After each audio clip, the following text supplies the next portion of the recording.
Sorry, hang on.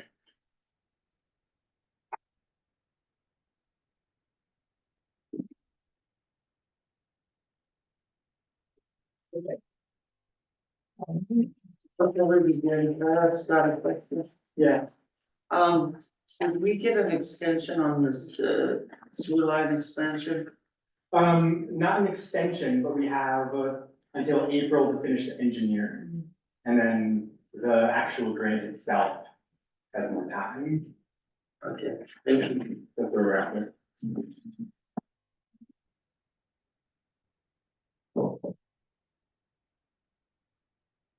Welcome, everyone.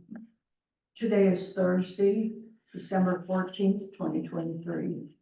This Town of Crestone Board of Trustees meeting is being held both in person and via Zoom. The time is 1:43, and in order to complete the town's business in a timely manner, the following procedures will be followed for all town meetings, including those hosted on Zoom. All meeting participants must keep their microphones muted and their videos turned off, except during citizens' comments and unless called on to speak by the board. Per the Town of Crestone Board of Trustees Procedures and Rules of Order, Section 7.3, we allow 15 minutes total for citizens' comments, and during those 15 minutes, speakers will be allowed up to 3 minutes to speak, after which they will be informed that their 3 minutes are up and their microphones will be muted. Before speaking, please state your name and address for the record. If you have comments that are longer than 3 minutes, or if the time for citizens' comments expired before you had a chance to speak, please send your comments as correspondence to Town Hall, and the board will respond to your letters. We will take citizens' comments, as I've said, for up to 15 minutes per our procedures. If multiple citizens have the same comments to make, please be brief. Should the time allotted for citizens' comments expire before you have a chance to speak, you may submit your comments to Town Hall to be included as correspondence to the board at their next regular meeting.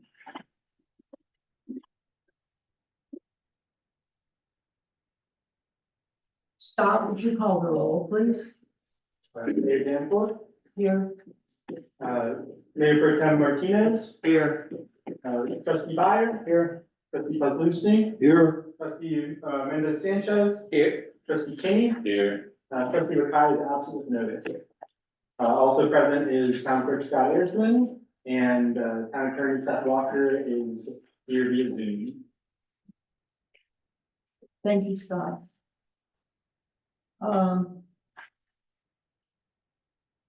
Trustee Kozlowski, would you read the vision statement for us? Oh, we don't have our binders, do we? It's behind you on the wall.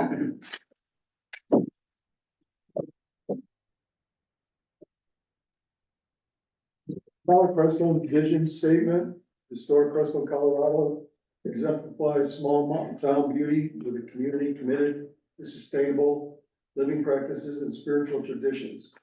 The town continues to celebrate its pioneer spirit and unique diversity through contemporary self-reliance. Crestone goals are to enhance economic viability, environmental preservation, renewable energy use, and social responsibility. Thank you, Dennis. You're welcome. Next item is approval of the agenda. Are there any additions, changes? I make the motion that we approve the agenda as presented. Is there a Mayor, second? may I jump in? I'm sorry. Could I add under our 5A discussion, if we are adopting the budget, the approval of a resolution summarizing expenditures and approval of a resolution appropriating funds? Certainly, Janice, Scott, would you Yeah. add those items? Well, still have the public hearing as item A and add the other items following Let me that. state my motion as amended. Mhm. Is there a second to the motion to approve the budget as amended? Oh, second. Benjamin? Is there any discussion concerning the motion to approve the agenda as amended? Hearing none, all in favor signify by saying aye. Aye. Opposed, nay. Ayes have it. The amended budget is approved. That brings us to citizens' comments. Seeing no comments from the assembled, visitors. Are there any attendees via Zoom who would wish to make a comment? If so, please hold up your hand. Seeing none, we will close citizens' comments for this meeting and proceed to item number 5, discussion and action items. Item A, public hearing, adoption of the 2024 budget. Seth, do you want to preside over that hearing? Yes, Mayor, it was my understanding, thank you for reminding me, that the presiding officer, which is the mayor, has designated the town attorney as the presiding officer for this public hearing. I will start off just with saying the public hearings will be conducted in accordance with the following guidance and procedures. 1, the presiding officer will either conduct a hearing or designate an appropriate official, such as he has just done, the town attorney, as the hearing officer. The hearing officer, in the order indicated, will declare the public hearing open, will announce the public hearing procedures, will establish and determine to be necessary reasonable time limits for the hearing and reasonable time allocations to be established therein with the consent of the board, swear in witnesses testifying at the hearing if needed, ask for an introductory presentation by town administration, ask for the budget committee to make a presentation, ask for the presentation of any of those who may be opposed to the matter before the board. I would like to share that each side of the issue will be given an opportunity to be heard and to present their case. At points throughout the hearing, either side may question witnesses who have made presentations, and the time for such questions shall be included within the original time allotted for each side. Any person desiring to question a witness must first appropriately be recognized by the presiding officer or hearing officer before proceeding. The hearing officer may require questioning of a witness to be done by a designated representative of a number of persons on the opposing side of an issue. The hearing officer may likewise limit repetitive, irrelevant, or harassing questions or testimony. Following the presentation of those in favor and those opposed, opportunity will be given for a rebuttal. Any person speaking or presenting any information at the hearing may be questioned by the Board of Trustees and/or town administration. Following rebuttal, the hearing officer will ask if any member of the board has any questions of or desires any additional information from anyone who has spoken or has presented information during the hearing. If such is the case, a member of the board may direct the question and/or request through the hearing officer to such individual, and the response will be limited to the answer of the question as stated. Following the questions from the board, if any, the hearing officer will declare the public hearing closed, and the matter will be remanded to the board for consideration. So I will backtrack just a little there. I would like to establish some time limits. I would like to declare this as a 2-hour meeting in length. The budget committee will have 30 minutes to make their presentation. The committee will have that 30 minutes as allotted for any of the members of the committee to speak or share. We will then have presentation, if any, in opposition. They will also have 30 minutes allotted, and we will ask that there will be 5 minutes per individual if there are individuals in opposition. May I have the consent of the board to put those time parameters into motion? Want that in the form of a motion or, how do you want? Yes, I believe so, Your Honor. Mayor.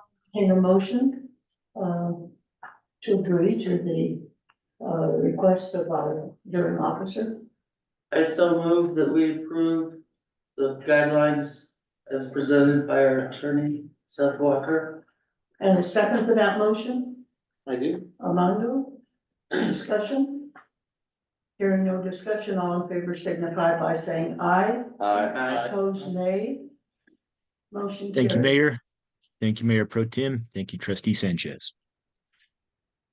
I would like to declare the public hearing on the 2024 budget for the town of Crestone open at this time at approximately 1:52 p.m.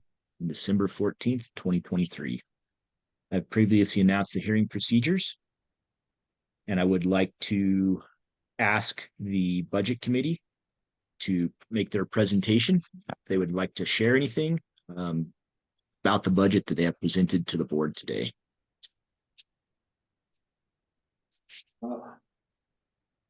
Seth, I would say because of yesterday, we've considered a few adjustments. Is that something I would want to talk about now or after citizens and everybody has the chance to speak? Well, this is for the Budget Committee, so I would ask you to share any changes or amendments you've made, sir. Alrighty. I guess we haven't officially made them as a committee, but there's a few ideas on the table for a couple of things that have come up. And I would try to make this, I mean, I just did this presentation last week and it's pretty much the same people here, except for you weren't here, right? So I'll just kind of talk at you for a minute to kind of repeat some of it. But if you're on page 1, I would bring your attention to the line on the far left, which is account numbers. And throughout the past however many months of finance committee meetings, one of the hardest, most difficult, time consuming aspects of all the budget work was that the profit and loss doesn't line up with the budget. So things are called one thing here and another thing there, and it's super confusing and super incoherent. So this was Elaine's idea, was starting in January that we could kind of maintain our records in QuickBooks, but also start new in QuickBooks. So enter in new account numbers so that every single one of these line items will have a corresponding account number in the QuickBooks profit and loss statements. So when an auditor comes in or when we get a new treasurer or whatever happens, it's like legible and clear. So that was pretty awesome. And then these new accounts on the far right, but still in that first section, cemetery reserve, court-related escrow, rental deposits, and sales tax over budget. And that sales tax over budget is because we've decreased our projected revenue by $140,000 for now. We'll probably have to continue decreasing that based on what's happening with the Department of Revenue and Amazon and all that. But this is just way more clear, transparent ways to track what's in there. So like even the court escrow, that means like that money that went to the triplets and with the building and all of that would have been really clearly tracked in a case like this, which would be really valuable. So then you can see in our, moving down that page, our sales tax, general fund under tax revenue, we've decreased by, for now, $140,000. And then moving on to page 3 of 6, highlights our total personnel halfway down the page, went from 437,000 to 204,000, which is a $233,000 decrease in what we're spending on our employees. And then going down further, total professional services goes from 110 to 71, which is like $38,000 or $39,000 decrease. So bottom line, 547 total personnel and professional to 275 is a $272,000 decrease in what we're spending on people, which is major feedback from the residents. Some possible changes. Dennis, yesterday we talked a lot after you got off about our election coming up and the expenses for that, and we didn't really budget for that completely. And in our draft that we put out, so I do know that maybe some citizens would say we're budgeting too much for it now. But we decided yesterday as a board to enter into a contract with Judy Egbert for under 5,000, so we can maintain legality with procurement process and all that. But it's pretty much $4,900, and she gave us a pretty extensive, I thought, impressive list of what she'll be doing for us as far as maintaining integrity, legality throughout the election training process. So on page 4 of 6, more than halfway down, we have, oh, my bad. This would be under personnel, right? Yeah, so on page 3 of 6, under professional services, we had election training at 2,000. For now, I'm suggesting that goes to 4,900. The line above that is election judges, which we had at 0. I believe we have to have 3 judges, and I believe we have to pay them like $150 each. So I'm putting that at 450. And then going on to operations, Scott, were you able to determine a cost of a past mail ballot? Not quite, but, the best guess that I've got, I don't have an elector list. I know there's a way to get one, I just haven't figured it out yet. I was able to find how many were sent back, but not how many were sent out. Last census data, was, I think they said 198, residents here. I doubt all of those are registered electors. So I think that it would be fair to budget for 200 mailings, at 66 cents a stamp, it's like $135. So that's postage. $30 for, So we have postage election at 240 is probably fine. But then postage or election supplies, I don't know if we have to pay for special Below. printing and ballots and all of that. Yeah, we're gonna pay for ballots. But I'm feeling like 200 is too low for that. So I don't know, even if we changed that to 1,000 and don't necessarily spend it, but I feel like we need to be able to cover special printing and envelopes and ballots. So I would recommend we change supplies for elections to 1,000. So that's, we've just added 800, 450.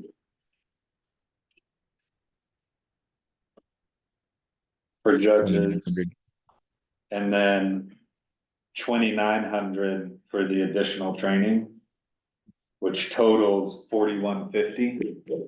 So I was gonna recommend that we take 2,000 out of events and 2,150 out of the living wisdom designations to cover that, so that we don't have to, you know, As long as we stay balanced, Yeah. that's fine. so that's Is that my, Is that 4,900 and not to exceed number? absolutely. Right. Yeah. So that's my recommendation, Page 3, page 4. Page 5. So yeah, we would be maybe making events 8,000 and maybe making living wisdom. Support funds under projects on page 6 would then become 7,850. And so then, Benjamin, at the bottom of page 6, you have a net of 0 because we're spending exactly what we're bringing in and not depleting our reserve funds. So one big thing we talked about as a board last week was that from here on out, we kind of have to remember how we used to function financially and a kind of adopt or completely adopt the perspective that anytime we increase one thing, we're gonna have to decrease another because we've kind of just been doing it all the time, spending whatever we needed to spend. And then another big thing in appendix B is we talked a lot yesterday about staffing structure and organizational charts and job descriptions. So what we would kind of be working with here is on Appendix B, the first four are all office. And the second two are public works / water. And I think those are probably line item totaled already, right, in personnel? So then if you go back to page 3 of 6. At the top, you have town hall employees with a total of 83. And public works with a total of 66. So within those totals, we can structure somebody's wage and somebody's hours. As long as we stay within those totals. So like we wrote in Appendix B, somebody making $16 an hour. Maybe they start at that and then they can make 20 and maybe somebody else's hours decrease. So as long as we're working within there, those parameters. We also talked yesterday about the benefits. So these are to be allocated, so that still works, whether or not we do dental.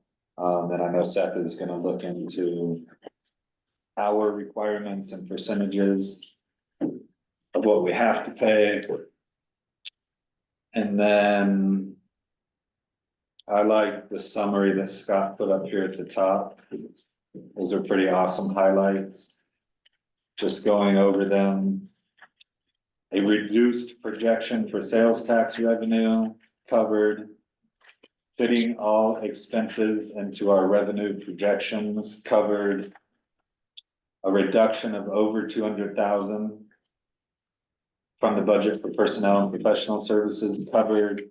Increase in funding for essential supplies such as road basing materials. We tried to get all those as high as possible.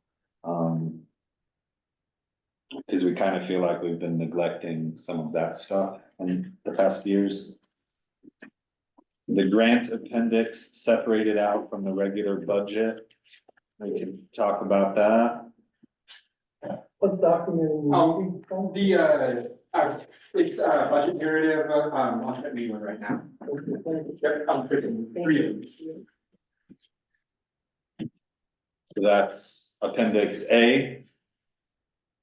And if we were able to budget in, still being able to complete the town hall renovation, which was gonna be something I thought we were gonna have to get rid of, because it's like $50,000. But we were able to maintain that, which would be great to make this building safe. The fire mitigation is divided into 3 years. So the total on the far left is 135. But in 24, we would expect to receive 43,000, and it looks like the matching fund is 1954, or the matching total. Museum ramp, $10,000 grant, $5,000 matching. So the subtotal there for matching funds is $56,118, which it's pretty awesome. Is the fire mitigation grant, is that how it was declared to us that it's gonna happen that way, but we're gonna give it in 3 years? Yeah.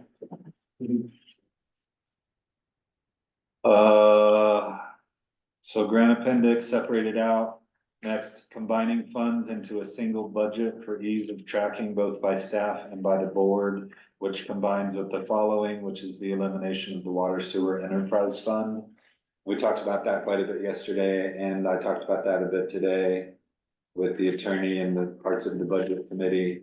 And it seems like, to the best of our understanding, and even with the limited input that we got from that attorney that I think Leslie hired back in the day, said we're not really an enterprise fund. And we haven't been acting financially as an enterprise fund. So we're not really changing anything, but we are trying to take the water and sewer, put it into the general fund so that we don't have redundant line items, and so that we're not depleting the water and sewer fund. And a question came up today was, Seth asked, what happens to the sales tax allocation that's designated for the water and sewer fund? So in reading back to the most recent ballot, it was to, that the people voted for was to redirect those funds to a capital reserved fund to be used for water and sewer infrastructure. So that's regardless of whether or not we're an enterprise fund or not. The people voted to put that into a capital reserve fund. Now that might change at the next election. Some people wanna get rid of that. Whether people vote to get rid of that or not, I think we as a board would have some capacity to maintain a capital reserve fund. And I think that's extremely valuable. Even in talking to Seth, he brought up whether we're going for grants and matching funds, whether we're going through voter approved debt services, which we would have to go to votes if we're not an enterprise fund, but again, we're not really an enterprise fund. Having that capital reserve fund is invaluable for showing a bank or a grantor that we have something to work with. So whether or not the citizens vote away the requirement that it gets redirected to a capital reserve fund, I think we hopefully still have some potential to maintain some version of the capital reserve fund. Cause the enterprise fund, it's part of our policy, so do we have to have a resolution to change that? Not according to, I'm gonna just use people's names here. Seth wasn't sure, and what Elaine was reading, removal of enterprise fund is done by action of the board and does not require a public vote. So maybe that's an ordinance. I think Seth probably is gonna continue looking into that to clarify and make sure we do it right. But it doesn't require a citizen's vote. And the removal of the fund can stay in place. Whether or not it's an enterprise or not, it's determined basically by your auditor.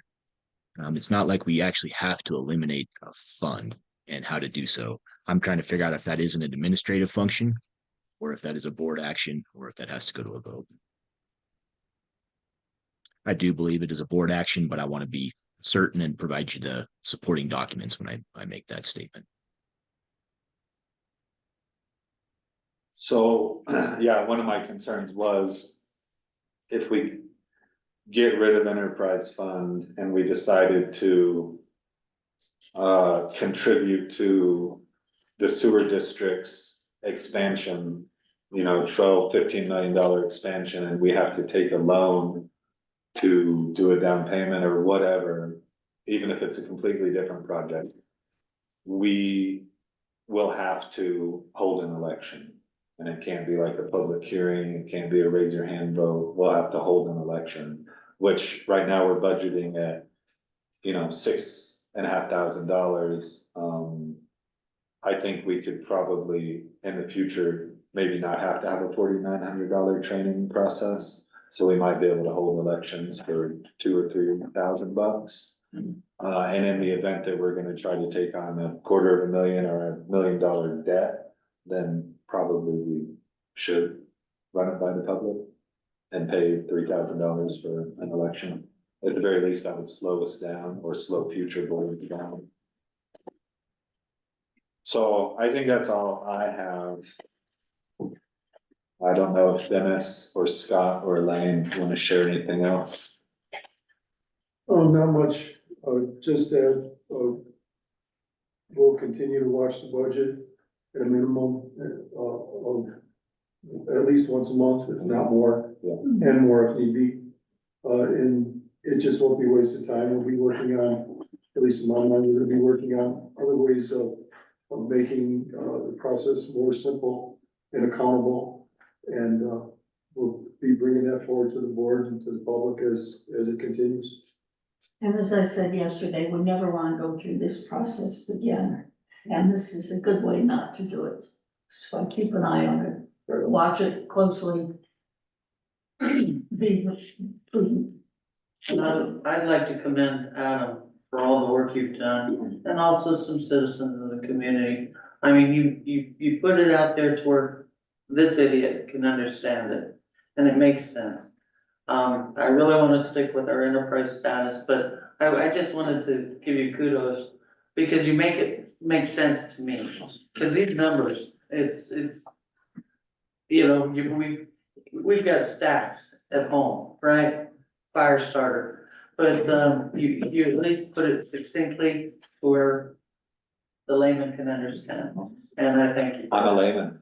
Well, and I'd like to thank the entire budget committee, Dennis, Elaine, Warren, as well as Adam. They've all worked many, many hours, and without their help, we'd still be sitting here with another stack. One last small point, if, hope I'm not speaking out of turn, if there is any, resident, citizen that would like to come forward, non-elected, and help out, or even just watch, what happens as we go through this process, they'd be more than welcome to join us. I would say, Benjamin, I imagine Warren will bring it up, but maybe not. So supplemental budgets are a huge topic of conversation, and when we were looking back, he did it, she did it, I did it. I specifically was looking at 22 based on the audit report we got, from Miriam, and it was incoherent, and it was, completely impossible to make sense of.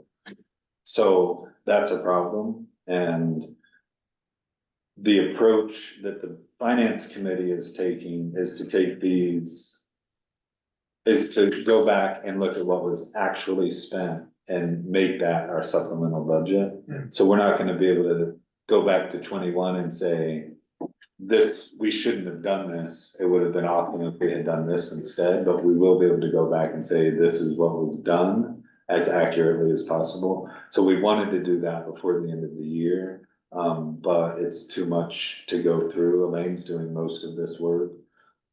It's too much to go through and make sense of in the time that we have left, so we're probably aiming to do that as soon as possible in January. And we're probably gonna try to do 21, 2, and 3 supplementals, going back and as accurately as possible conveying what was actually spent on what. Oh, I had a note that I wanted to make as well. I don't think I specifically referenced it in the budget narrative, but I had intended to. So obviously we have, pretty drastically reworked the formatting of the budget, and it's made it a lot more readable. Come January 1st, our approach here is going to be to start a new company in QuickBooks, and create a new chart of accounts that aligns exactly with these line items, so that when you guys look at your profit and loss reports, you can compare it to the budget that you've got in your binder, and you can go line by line, and it'll make sense. And on that topic, I did meet with a bookkeeper today. She has 10 years of QuickBooks experience. She is open to what we are able to pay, and she does not have governmental accounting experience, but she's open to learning it. She seemed like she was ready to dive in, not very good, so, we've got a good option there. She would not be able to start until the last week of January. But She'd be put under, like clerical assistant, or what would that?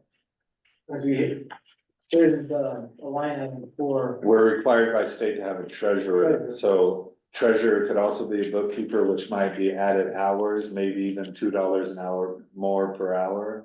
But that would mean that clerical assistant and or clerk, their hours would probably decrease. And we're definitely facing a situation now where for Scott's own personal well-being, he's gonna phase himself out in the next couple of months. So his hours are gonna start going down, clerical assistant / treasurer's hours are gonna go up, and we're gonna have to find the person who can do more than one task. Board, I may just try to redirect us a little bit more back to our agenda item. Sorry.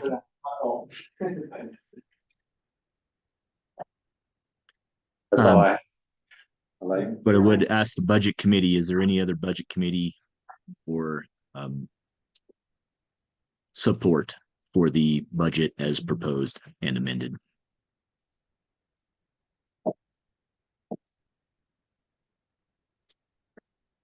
Trustee Kenny, just so I have my notes complete, you made a change,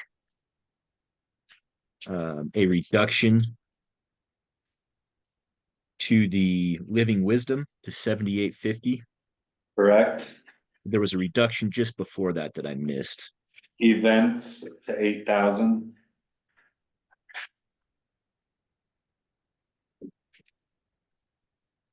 Do you have a page number? Okay, page 5. Yes, And that was reduced to what again? I'm sorry. 8,000. Living Thank you. wisdom, 78. Yeah. 7850.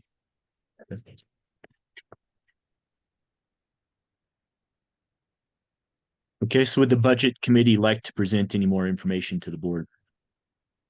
I believe not. Okay. So at this time, I would ask if there are any members or anyone that would like to present any information that is opposed to the adoption of the budget as presented and amended. Warren,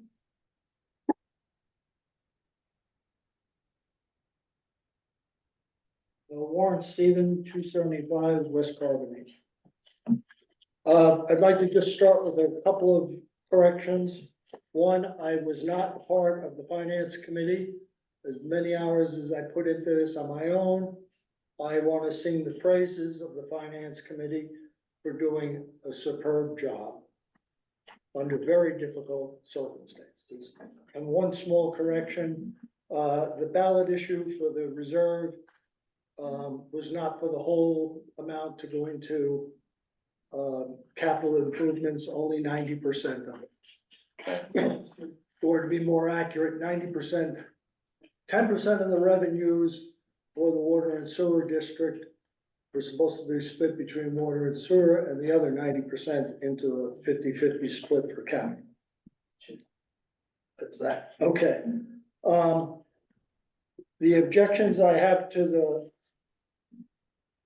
the budget, although I think you should probably pass the budget as you have it now in order to move forward, is the 3 years of supplemental budgets that have not been done have denied the public any input into the expenses that you paid over those years, and there is probably no solution to that to be dealt with.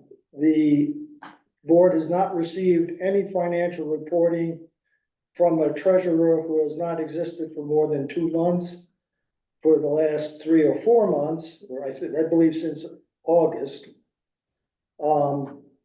There are 2 years, I believe, where the treasurer engaged in malfeasance. The board engaged in malfeasance for 3 years by not doing those supplemental budgets. And there are expenses that are inaccurately represented in this budget. And the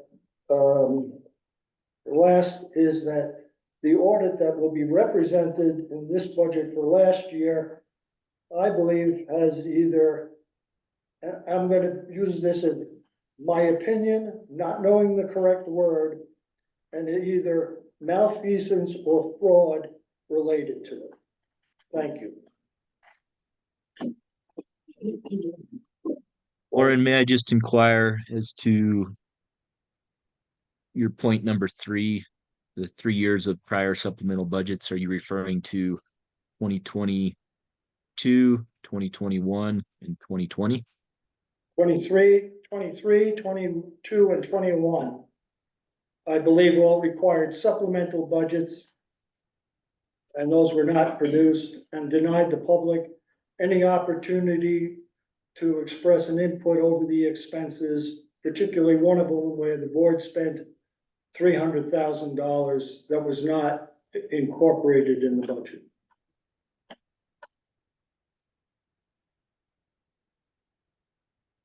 Thank you for that clarification. Great, thanks. Oh, I'm just gonna ask for a little clarification too. I wanna get um, you're a smart guy and you're well spoken, and sometimes it's hard for me to. That's fine, I'm happy to clarify. Actually, do you wanna just, hang out after the meeting for a minute? And I'd be happy to we'll do get a short answer.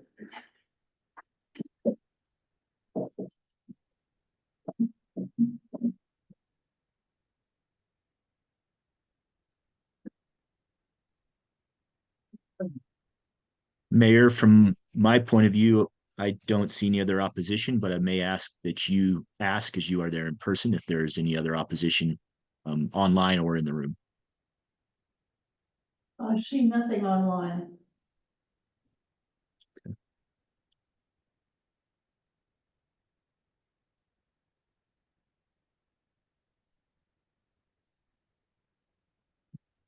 Would the budget committee like to offer any information regarding rebuttal as to the statements that were just made? And Warren, thank you very much for all of the oversight that you've offered in the last year. I definitely don't think the board would have pushed itself to make any changes if you hadn't done that. So thank you. And one thing he brought up was the concern for fraud in the last 3 years and how money was spent. I talked about it last week, but I didn't talk about it today. Is that even through Warren's encouragement, we actually lessened how much we were decreasing projected sales tax revenue so that we could afford an actual forensic audit. Because with our auditor for 2022, Miriam, I was told by our past treasurer that he was a forensic auditor. So I started going around and telling people, oh, he's looking for fraud and all of that. But he wasn't contracted to do a forensic audit. So we've set aside, in this case, I think $24,000 to hire a forensic auditor to look for fraud and malfeasance in the last 3 years. I'm not sure we'll be able to afford 3 years at that rate, but I think we can find more money if we need to get the job done. And then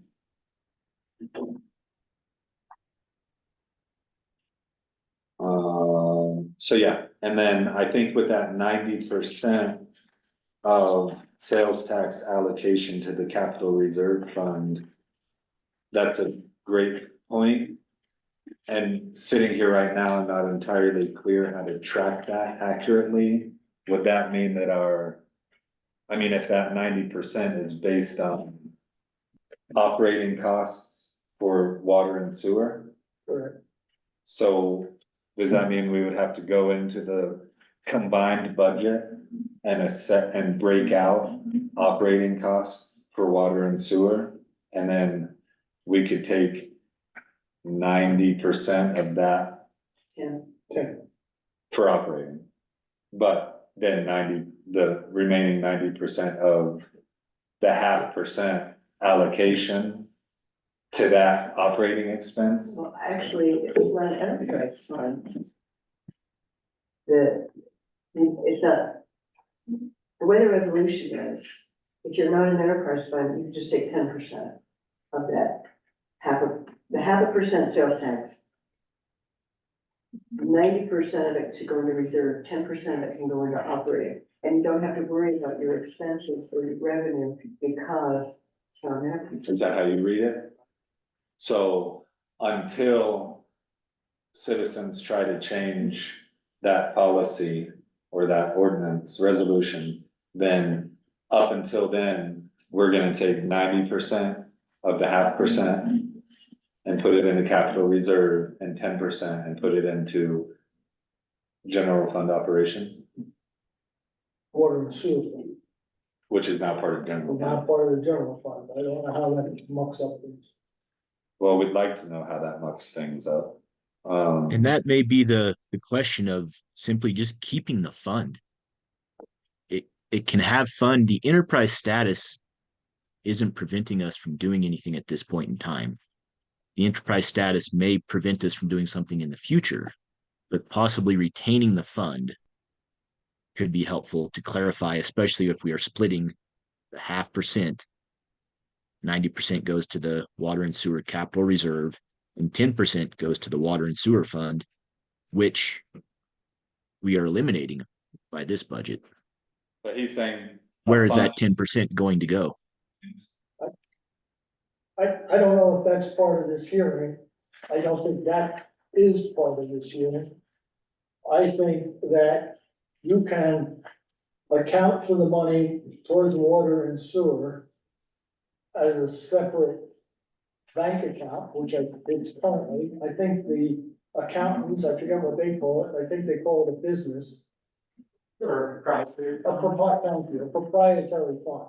It can be a proprietary fund without being an enterprise fund.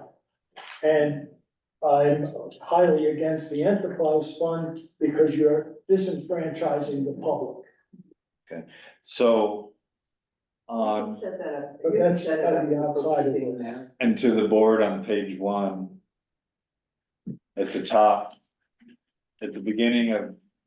At the bottom of beginning cash balances, we have the water sewer capital reserve. Which is $81,000. And that's what we have put into the reserve, and ever since that election. That's the allocation, 0.5% sales tax allocation. Based on the 90% probably. So that's what we have in there right now, so if our entire system failed tomorrow, we could use that $81,000 and make repairs. Or improvements, so then. Under tax revenue. Where we have sales tax designated for water and sewer, it's 61,000. And a lane, if we have. Under tax revenue, sales tax designated for water and sewer is 61,000. 429. That's based on the $430,000 tax, and I don't know what that That's formula that is, 0.5%. but that's the 0.5%. Oh, that's 1/7, basically, got it, okay. So what Warren is bringing up 10%. is that in this budget that number should be different. That number should be 90% of 61,000. Can I be clear? Yeah. I think there are things that will need to be changed in this budget. I am going to advocate that you pass this budget with the changes you made for the election stuff and not deal with all of the issues I've talked about, because it's not gonna happen, and this budget needs to go into effect January 1st. If this budget doesn't go into effect January 1st, you can kiss the whole thing goodbye, basically. Technically, we have until January 31st because the state issued an extension, but I'm done. I would either- I don't think it matters. If that Okay. 10% is in this account or this account, Right. it's not gonna matter. Yeah, totally, and like, I know there's a question about. Elements of the contract with the sewer district, and maybe we will have another expense that we didn't account for in here, and we have. Reserves, but we also have this. So with the sales tax, we're creating a budget that functions with the decreased revenue. And we'll probably continue decreasing that revenue over the course of the next 2 or 3 years. But we're probably still gonna get aspects of that. We're probably still gonna get that revenue until the Department of Revenue and Amazon repair the situation. So at the top, one of the new accounts is sales tax over budget. So we might have $40,000 in there to account for something with water sewer district or with, emergencies or you name it. We're basically setting up a savings account that we can use to the community's benefit.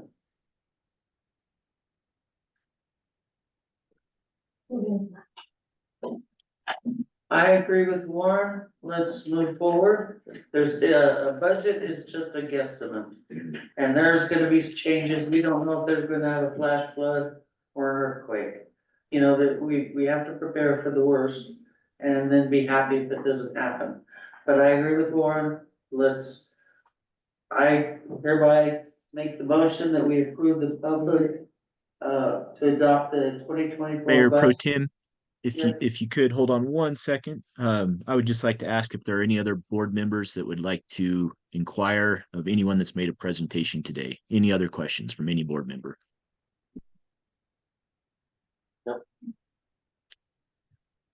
Hearing none, I would declare the public hearing closed, and this matter will be remanded for the board for consideration at approximately 2:31 p.m. Yeah, go ahead. I make the motion, we adopt the 2024 budget as submitted by our budget committee and the hard work of citizens. I would say And with as changes that we. Submitted and amended with Yeah, today's amendments. correct. Is there a second to that motion? Are we second that one? Armando. Discussion. After a year, I guess there's no more discussion. All in favor signify by saying aye. Aye. Opposed, nay. Motion passes. Budget is adopted, approved. And I'd like also to thank Seth for all your efforts, in helping us get through this, situation. Thank you, Your Honor. May I just also inquire from my notes, was that a unanimous vote by all present? Yes, Did we also have an item C? yes. So we have a resolution. I think all of you have a copy of that. Yes. Here, James, go ahead, Scott. Yeah, so I have a brief explanation of, how I got these numbers for the resolution. And Seth, I'd like you to pay attention and kind of check my work, make sure that I have described this correctly. That first number, that's there, over $1 million, that is, our total fund balance for the expected fund balance at the beginning of 2024, plus all expected revenue, plus grants. We don't have. Share the copy. I'm sorry. Yeah. Clerk, I'm sorry to interrupt. Was this provided electronically? This is the resolutions in our budget statement. This is. You know what? I don't know if I sent this to you, Seth. I'm sorry, that's. Sending it right now.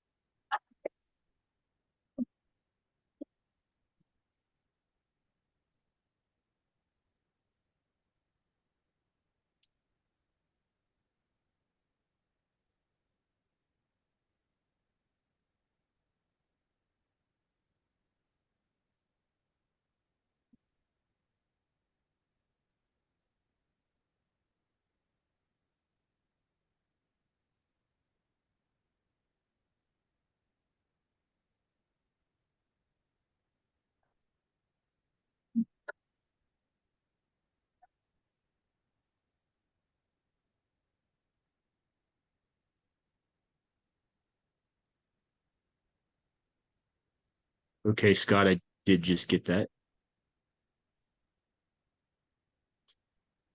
All right. And I'm gonna bring a copy for each of you guys. They got one. Oh, you do have one.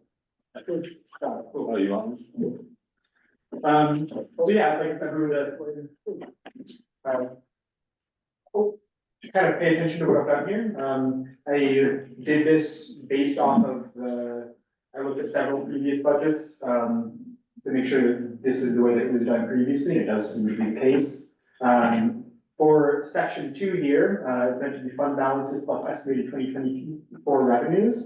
That's pretty easy to do. That is just the, total cash balance, plus, total revenues.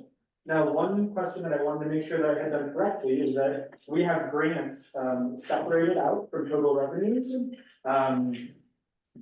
I am assuming that, for the purposes of governmental accounting, in order to get that money and spend it, we do need to account for it, so I did add those grants into this number.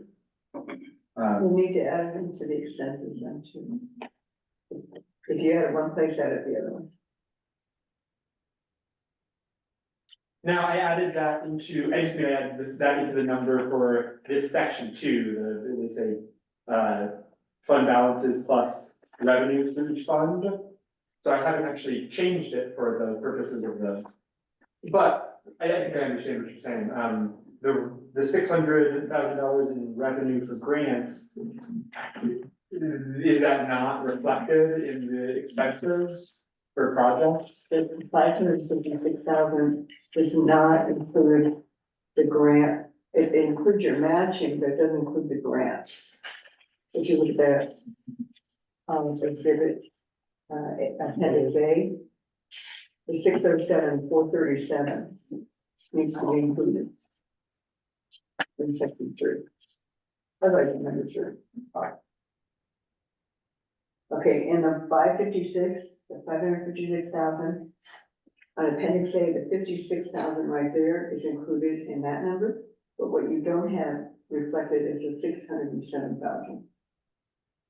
Okay, So you just need to add that to section 3.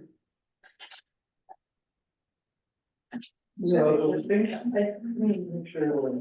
Is that not looking at it right? Now you got it. You can have it as revenue and have it as expense. So, yeah, things that you make sure that we're on the same page here. What I've done for this is I've taken our total cash balancing, added total revenues, and then added total grants. That's fine. That makes sense? But it's when you get to your expense each year, you have to add it. Oh, I get it. All right, I'm getting it. Thank you. Okay, so yeah, I did make a mistake on this, but not in the section that I thought I did. I'm sorry, I didn't mean to confuse you. So yeah, section 2, this is total cash balance plus forecasted revenue plus grants. Now section 3 will need to be amended before we approve. Section 3 is based off of what we pay to spend, it's total expenses, and I grabbed that just from the total expenses line item. However, I had forgotten that we had pulled the grants out of that, so we gotta add the grants back into that line item. And that line item's okay, what you wanna do is add the 607,437. Yes, so 607,437 to this number, so. 437.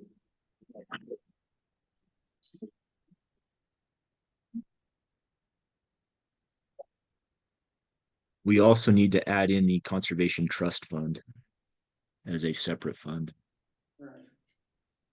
Oh, now, if we have that on here as a separate fund, does it need to have a separate budget? Or is it okay to have it budgeted on the general fund budget and just represent it as a separate fund?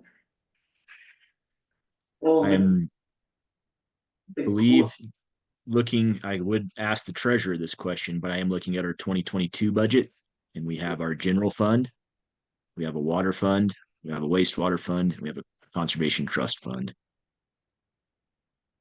And actually, it's your revenue fund, the conservation trust fund has been taken out of it, so. What he's saying is right, it's just a separate rule.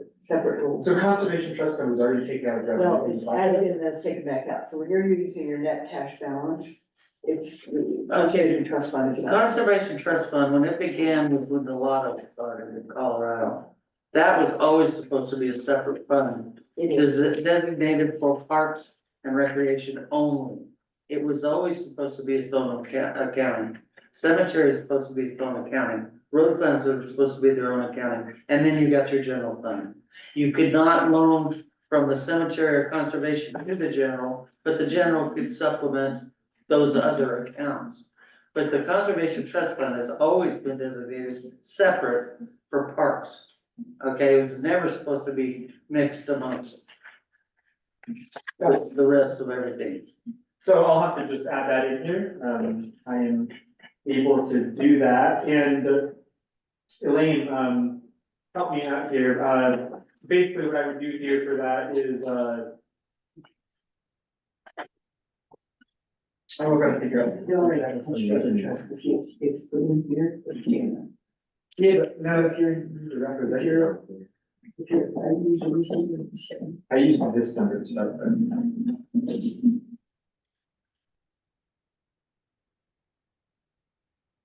And all that got dumped into the general was beyond me, I don't know, zero, but that was always supposed to be separate. And so, let's see here. Because the operating reserve and the. Because the lottery, yeah. That went under there. That was supposed to be. We'll give you this first one. Okay. And that one, too. And then I'm three, just add this. Well, My son, you know. I was thinking what we were saying is we actually have to have, let's say, general fund, and have that, and conservation fund, It's that separate. Really nice. Bring separate resolution. My son gave that to me. Well, so what we have done, He did. It's just, it's a page that has its own budget. And as I remember it, so don't trust my memory totally, there was a separate page in the budget, and it basically had conservation trust fund, income, conservation trust funds expenses, and the balance, and it was one page. Like last year, they had the general fund as one budget, the water and sewer fund as another budget, and the conservation trust fund, Yeah, he's. which had just like two lines on it, Grace period. Gonna get old job. that just shows those. All children, that's not all about me, but everything is sort of, yeah. I just feel like I'm thinking about on the resolution here. It seems like it needs to.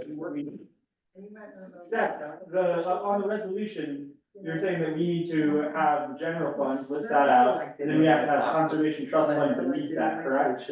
And it's one item on the resolution. Yes, Yeah. it will be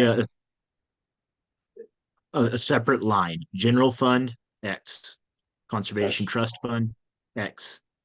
It appears that our water fund is being discontinued, so that will not be there. The wastewater fund is being discontinued, so that will not be there.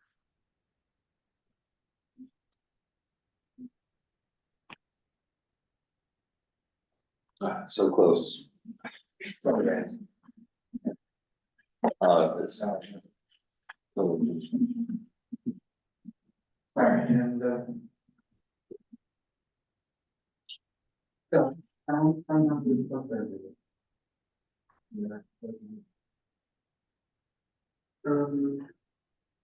Alright, we're back, I'm gonna look at how much the conservation trust fund grew this year, project revenue, and then we'll have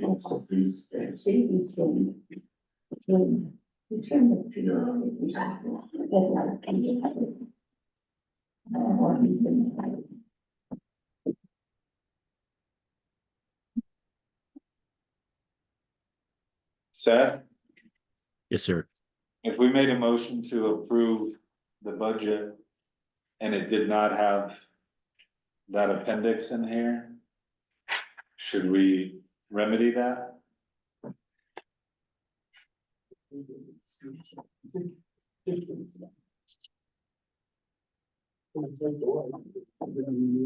Resolution. Separate. We don't have an attachment in this budget indicating. It's a what the- separate file. It looks to us though as one because we have it printed out in front of us. That's what you're asking. No, I'm saying, We've already It's just a separate page with the numbers broken out. oh, The total number it's all- doesn't change, it's just saying these monies are And the separate thing. not being commingled with the general fund. Like, I think I figured out how much. that's the way it is. So it shows up as a separate page with its own little budget. No big deal. So the resolution can be adopted later. Well, We're going to do it now. You probably have to say the conservation trust fund is being adopted as.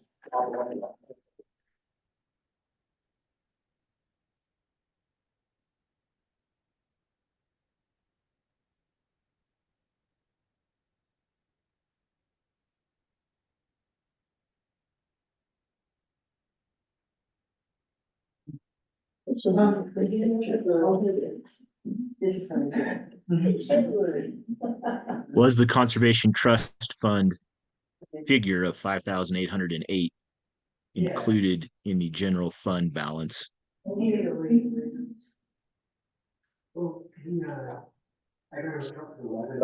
figuring it out. Trust fund as well.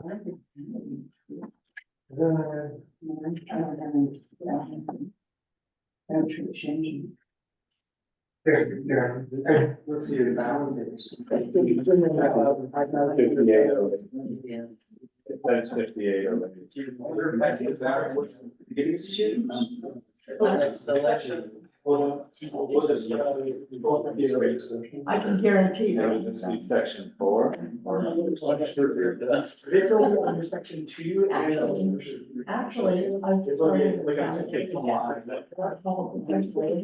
is the name, the company in Australia, used to be Truman's Way, and they let it go, and I grabbed it a year ago. And I had the directors who done. Go back. And he was an architect, builders. And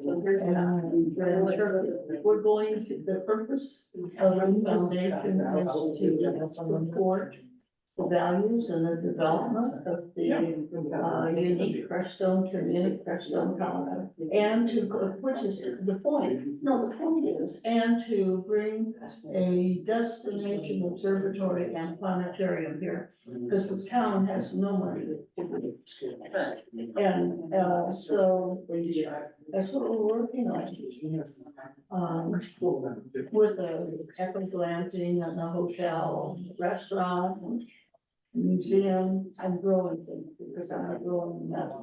I really like. Community greenhouse. So, and we're having a meeting tonight.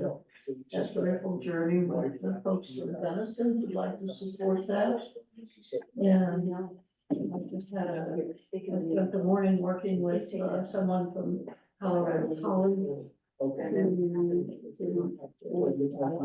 work with the board of trustees at Colorado College. And collaborate. Candy, everybody, about the scissors.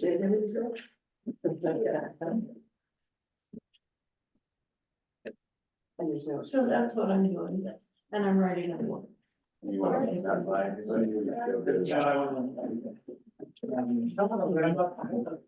Short stories.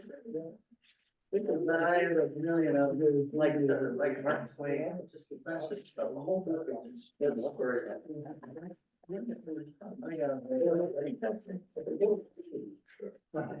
Cause I can spit on your Certainly vote for it.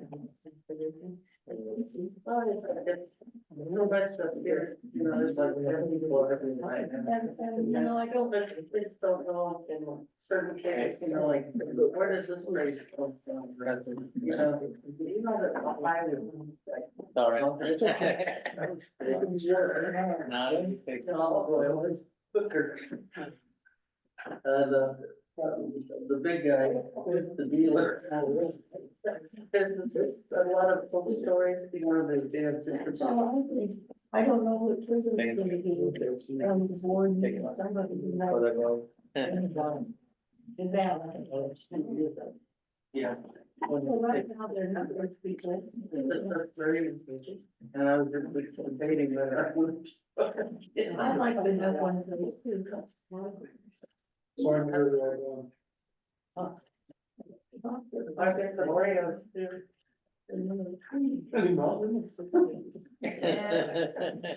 Without any question, I think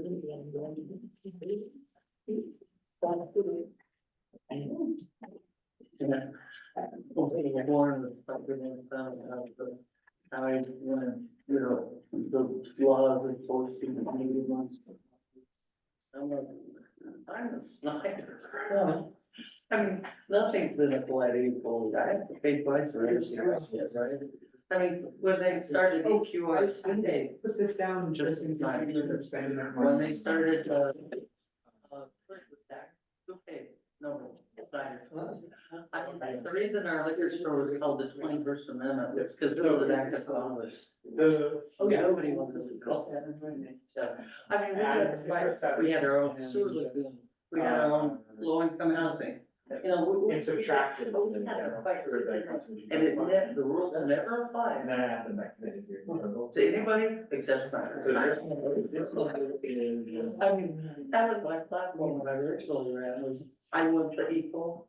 We didn't last year, but for. They put a half an alley in there, it's like one houses, sort of good and great. It's our third cell, Oh, it's now, so it's now appropriated. but they had, the town had to put a half an alley on your ass, right? Just to go to nowhere, right? Yeah, Johnny Hayes could have a metal gate in his alley. So and so hard, so they put their septic tank in the street. Nobody said anything. You know, I mean, you wanna talk about equal enforcement, I'm the epitome. They know what it's all about. Freaking name me.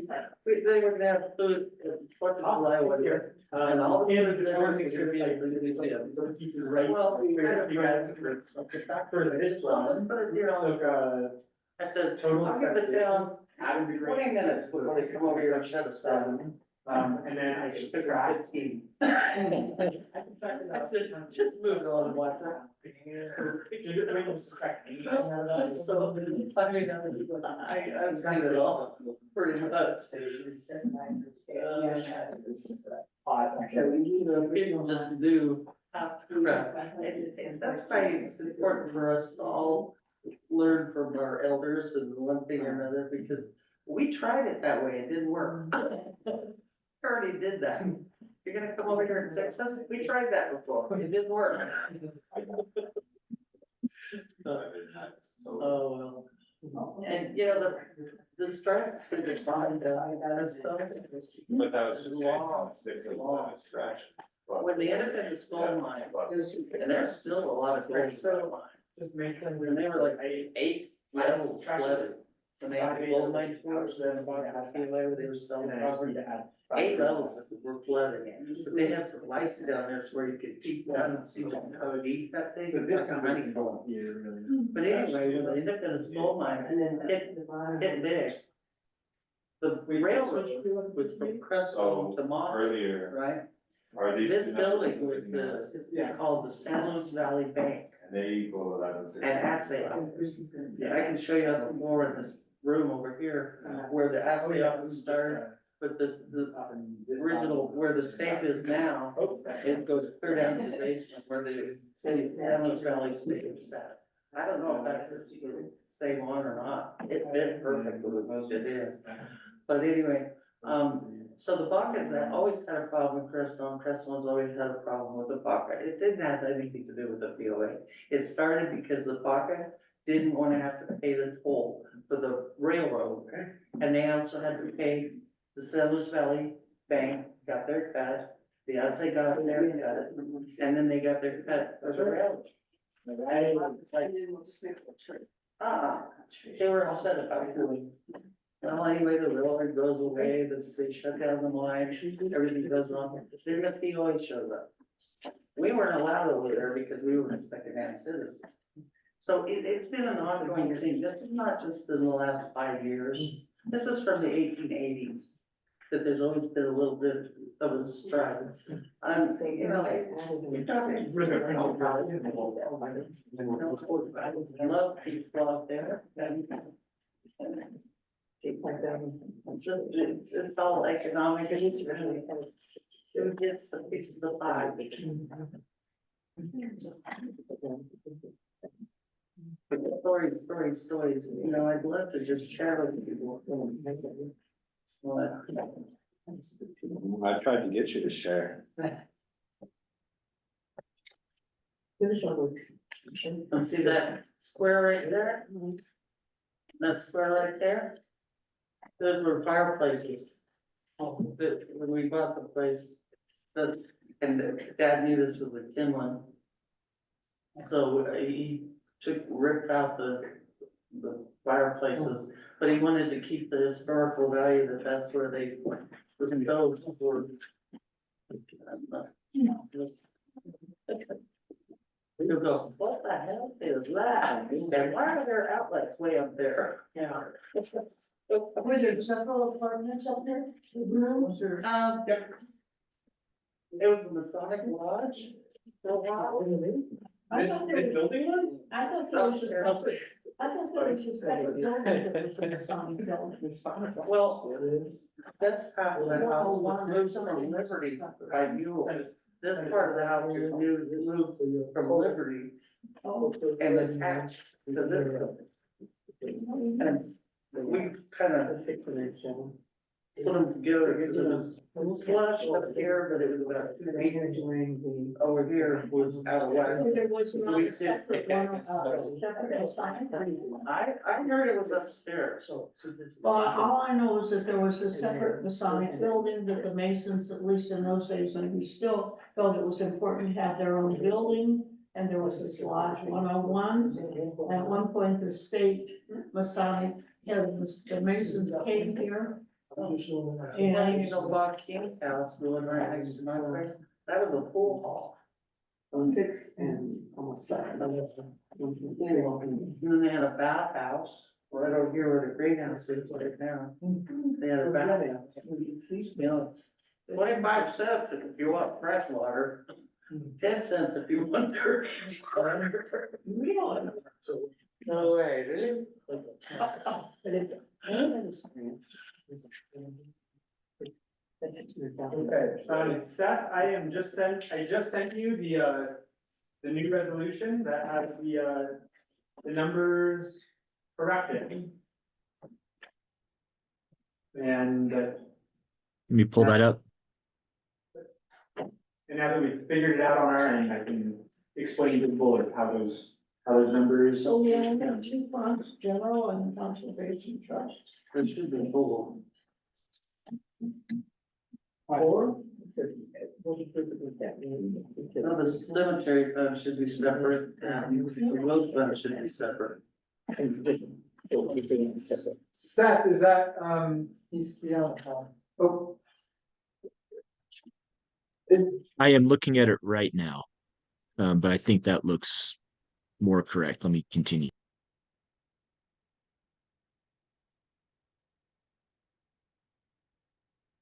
what about the cemetery fund, the road fund? I think that, well, that's my question as well. You've probably already heard me, Seth, but, questions come up about, we've got a cemetery fund, we have an HUPF fund.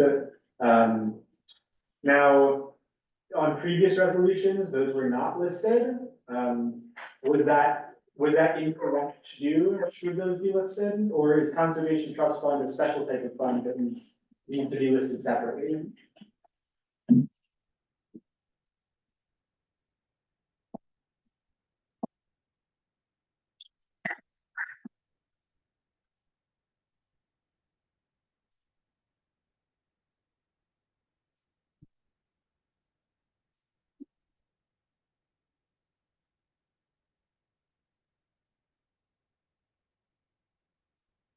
So we always kept them in 4 separate funds.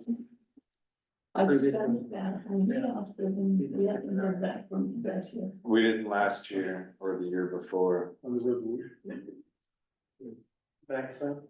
Kim, they're accounted for in the general Okay, but there's, as separate funds, Line they've got separate bank accounts. right, they're not separate bank accounts, but they're allotted that this money cannot be touched for payroll. Gotcha. Yeah, they're right, they're reserved for separately for the operations Correct. part. What determines what becomes a bank account and if it's not? How good your bookkeeper is. There are business folks that have multiple accounts so that you've got, there's a book, a great book, it's called Pay Yourself, Profits First, where you take the profits right off the top and you put them in an account that you can't get to. You put it in a bank on the other side of town where it's a pain in the neck to take the money out, so you can't get to it. And you do the same thing for your tax money, so that Uncle Sam gets his money every month. You do the same thing for your different operations setups, and that way it makes it clear whether you're making money or losing money to see what's going on. For savings. Or if you're doing great, you're saving, right. There are ways to make it do that. Maybe a pain in the neck to have all those accounts, but that's one. Or you can do the whole thing in one account and be religious about, but most people are not. And what we were suggesting in the finance committee is there are certain things that really are not your money, like your rental deposits on your rental properties, or the court, like if someone gives you $100 for a bond or something related to the court, it's really not your money. And so what we try to do was say, okay, we're gonna have money you can use, but then these other monies, not only can you not use them, but they're really segregated. Rather than just being, oh, somewhere in the general fund are our damaged deposits. This gets it cleaned up. And I don't know if First Southwest does it, but lots of banks have like sub-accounts. You can have the main checking account and then multiple sub-accounts. You call them baggage accounts? So I never heard that, but they might be looking, but it could be like that, where you just have, Right.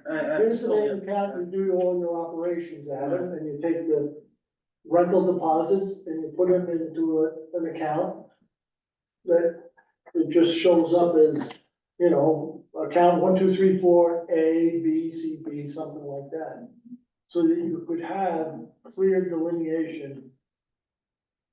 Because like you said, most of us don't abide by that, don't touch that deposit money and Yeah. one thing or another. A lot of people don't have that self-control. I hide money from myself. There you go. Yeah, so, cause I don't trust myself. That doesn't exist. As long as you remember where you hit it and all that. Clean house and I make money. Pay yourself back. Exactly.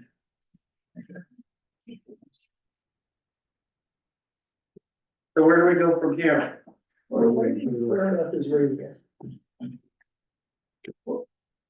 Who are we waiting on now? So, Or is it our turn to pass? What needs to happen next? I think we're just waiting on a little bit of guidance from Seth as to whether we need to represent the cemetery fund, And it's not on this That's- resolution. And the way that I've approached this, the way that I hope that it works, at least, is that, the HDPF fund, for instance, can only be used for a really specific reason. However, I believe the way that it's being handled right now, not I believe, the way it's being handled right now, is that it's going into a specific coded account in the general fund, and then we pay out of that account for those types of things. So it's not its own, it doesn't have, in the past, it's never had its own budget. It's been part of the general fund budget, it's just a restricted subcategory. So that's the way that I have approached this resolution. I hope that that is correct. I do think that it is logical. However, I've done the same thing with the conservation trust fund, and it does sound like the conservation trust fund is a special type of fund that needs to be recognized separately. So that's what we're waiting for something to find out about, just. And I was actually reading this. I was building off of our 2022 budget, which does not list any other funds other than our general fund, our water, our sewer, and our conservation trust. So I would say that we should stick today with our general fund and our conservation trust fund. Scott, I would ask that we do make a few changes to section 2. And this might take just a little while. I don't know if the board would like to stand by while we're doing this. I guess I'm asking for their guidance. It might take a little while How long so that is I have it? the format I would like.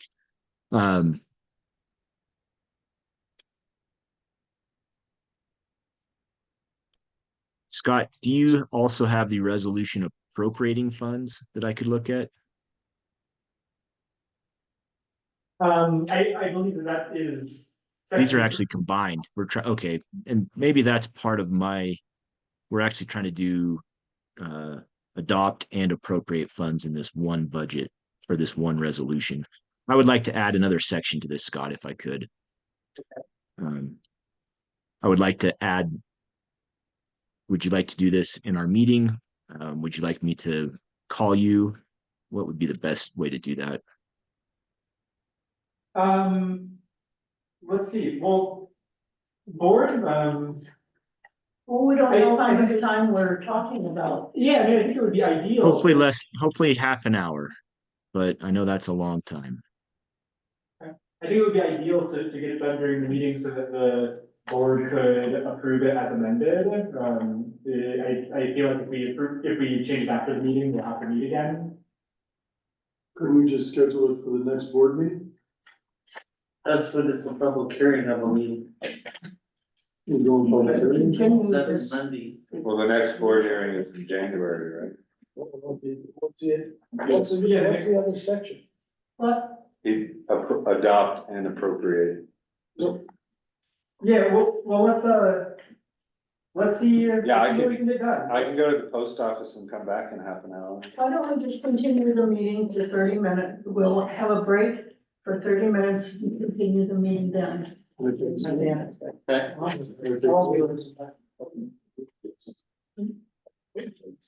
I have So- another meeting.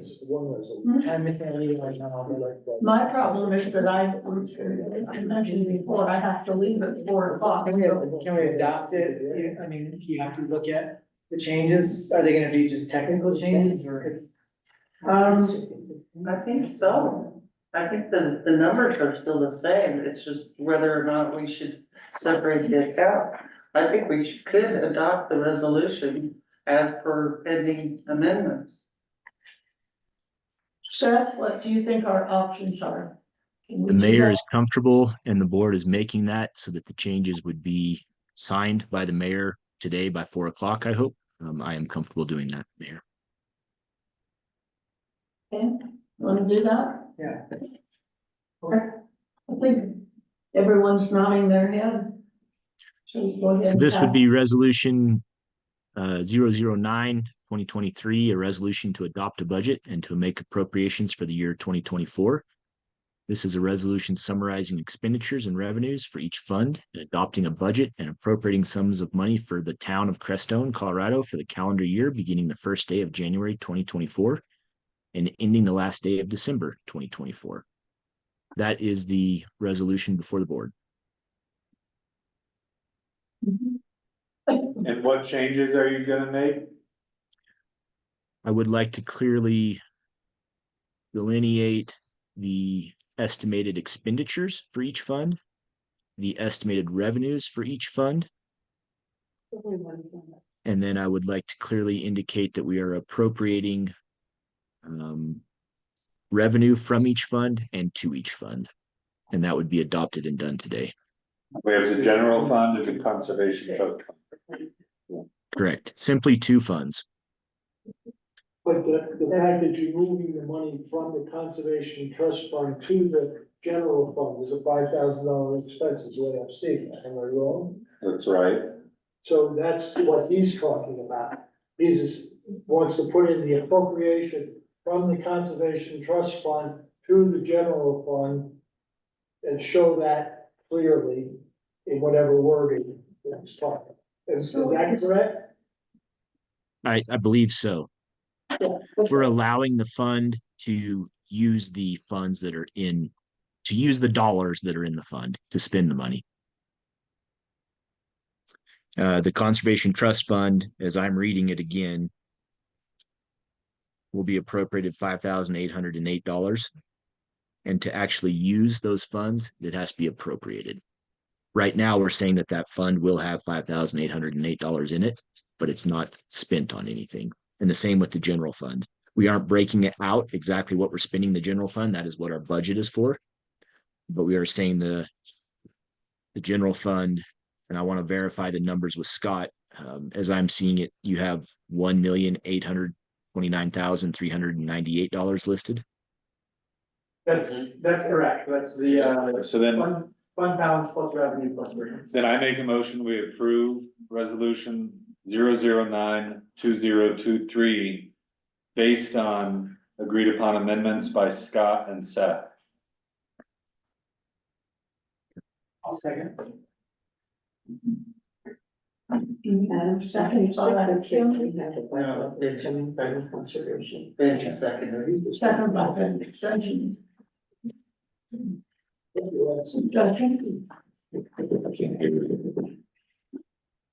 CYA. That could mean so many things. See, is